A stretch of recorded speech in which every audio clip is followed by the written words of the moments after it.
Você tem alguns minutos para Deus? Seja bem-vindo ao Glória a Vós, Senhor. Vamos juntos meditar a liturgia do dia. Liturgia do dia 22 de maio de 2026. Sétima semana da Páscoa. Sexta-feira. Primeira leitura. Leitura dos Atos dos Apóstolos. Naqueles dias, o rei Agripa e Berenice chegaram a Cesareia e foram cumprimentar Festo. Como ficassem alguns dias aí, Festo expôs ao rei o caso de Paulo, dizendo: está aqui um homem que Félix deixou como prisioneiro.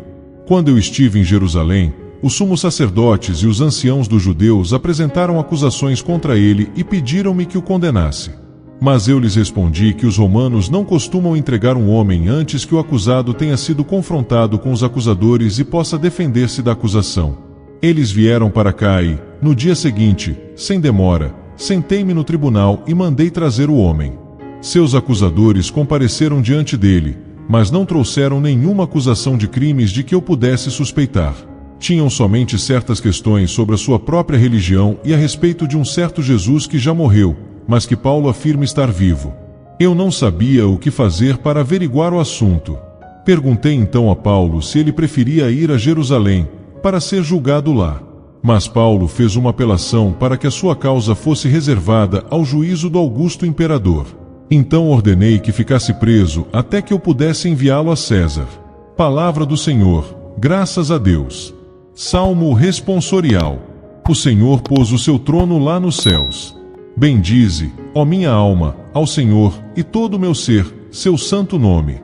Bendize, ó minha alma, ao Senhor, não te esqueças de nenhum de seus favores. O Senhor pôs o seu trono lá nos céus. Quantos céus por sobre a terra se elevam, tanto é grande o seu amor aos que o temem, quanto dista o nascente do poente, tanto afasta para longe nossos crimes. O Senhor pôs o seu trono lá nos céus. O Senhor pôs o seu trono lá nos céus, e abrange o mundo inteiro o seu reinado.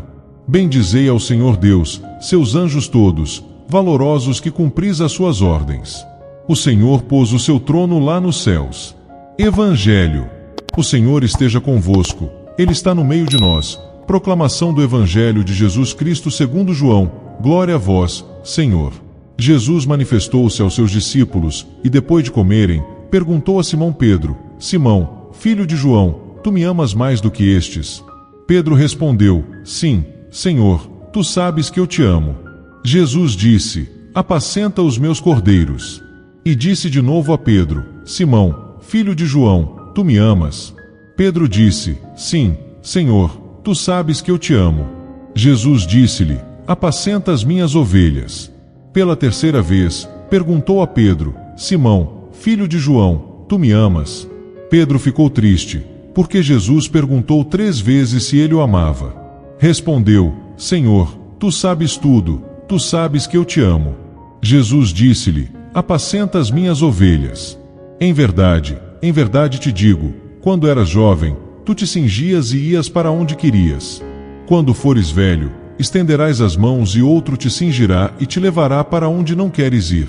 Jesus disse isso, significando com que morte Pedro iria glorificar a Deus. E acrescentou: segue-me. Palavra da salvação, glória a vós, Senhor. Meus irmãos e minhas irmãs, a palavra de Deus de hoje fala diretamente ao nosso coração sobre amor, perdão e missão. Na primeira leitura, vemos Paulo sendo acusado e julgado por causa da sua fé em Jesus ressuscitado. O mais impressionante é que, no meio das perseguições, Paulo não volta atrás.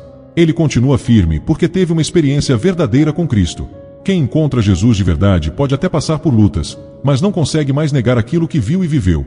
O Salmo nos lembra da misericórdia infinita de Deus. Quanto dista o nascente do poente, tanto afasta para longe nossos crimes. Que consolo existe nessa palavra! Deus não é um pai que vive nos condenando. Ele é um pai que perdoa, levanta e recomeça conosco. E o Evangelho de hoje é um dos mais emocionantes da Bíblia. Jesus pergunta 3 vezes a Pedro: tu me amas? Não é uma pergunta para humilhar Pedro. É uma pergunta para curar o coração dele. Pedro havia negado Jesus 3 vezes. Agora Jesus dá a ele 3 oportunidades de declarar seu amor. Isso nos mostra algo muito bonito. Deus não define nossa vida pelos nossos erros, mas pela nossa capacidade de voltar para Ele. Talvez você também carregue arrependimentos.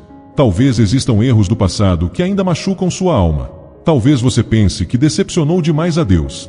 Mas hoje Jesus olha para você não para acusar, mas para perguntar com amor: Filho, filha, você me ama?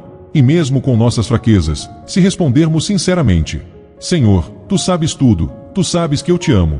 Ele nos levanta e nos devolve a missão. Porque Deus continua chamando pessoas imperfeitas para fazer coisas lindas. A mensagem principal que Deus quer nos dar hoje é esta: o amor verdadeiro por Jesus não nasce da perfeição, mas da sinceridade de um coração que sempre volta para Ele. Na vida cotidiana, isso significa não desistir de si mesmo. Significa recomeçar depois das quedas. Voltar à oração. Voltar à fé. Voltar à presença de Deus. E também significa cuidar das pessoas que Deus coloca em nosso caminho, porque Jesus disse a Pedro: apacenta as minhas ovelhas. Quem ama Jesus aprende também a cuidar, acolher, perdoar e servir. No final, Jesus diz apenas 2 palavras: segue-me. É um convite para todos nós. Mesmo feridos, mesmo cansados, mesmo imperfeitos. Porque quem decide seguir Jesus com sinceridade descobre que a misericórdia de Deus é sempre maior do que qualquer pecado ou passado. Você dedicou alguns minutos a Deus, agora deixe Deus conduzir os seus próximos passos. Glória a vós, Senhor.